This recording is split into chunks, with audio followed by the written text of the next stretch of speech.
Drama serial बेटियां की next episode में आप देखेंगे कि फ़िज़ा जो दानिश से तलाक लेने वाली थी, मगर अब दानिश को इस हालत में देखकर वो दानिश की फ़िक्र में मुब्तला हो चुकी है। फ़िज़ा को दानिश के लिए इस कदर फ़िक्रमंद देखकर उसके बाप भी हैरान रह गए हैं। वो आयज़ा से ये बात कहते हैं कि मैं तो समझ रहा था कि फ़िज़ा दानिश के साथ खुश नहीं है और बेहतरी इसी में ही है कि वो उससे खुला लेकर अपनी ज़िंदगी में आगे बढ़ जाए।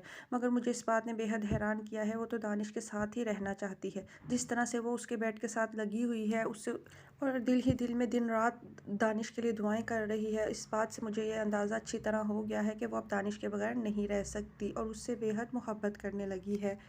बस अब मेरी यही दुआ है कि दानिश जल्द से जल्द ठीक हो जाए और मेरी बेटी अपने घर में खुशी खुशी बस जाए।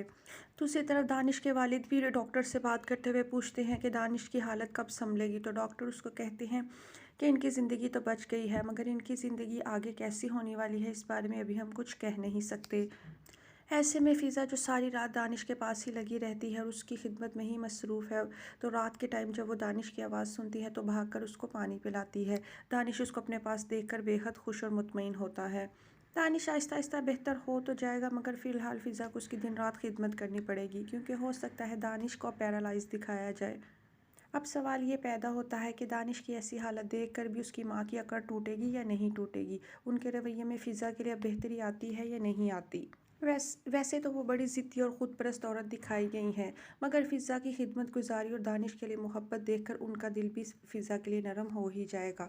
दूसरी तरफ ऐसे मुश्किल वक़्त में भी फूफो घर में बच्चियों के पीछे पड़ने का कोई मौका हाथ से नहीं जाने देती। वो हानि के कमरे में जाकर तलाशी लेती हैं और ऐसे में उन्हें एक पासपोर्ट मिल जाता है।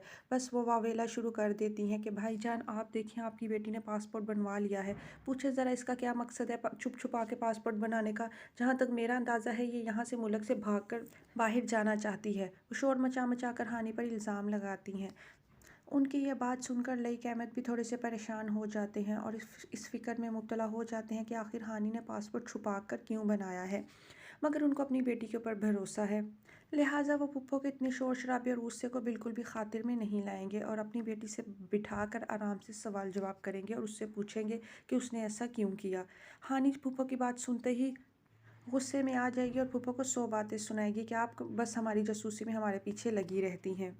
लईक अहमद पहले ही फ़िज़ा की तरफ से परेशान है और थके हारे घर आते हैं, ऊपर से पुप्पो ने नया बिखेड़ा खोल दिया। लिहाजा लईक अहमद भी पुप्पो की ये बात सुनकर इस तशवीश में मुब्तला हो जाएंगे कि आखिर हानि ने सबसे छुपाकर पासपोर्ट क्यों बनाया।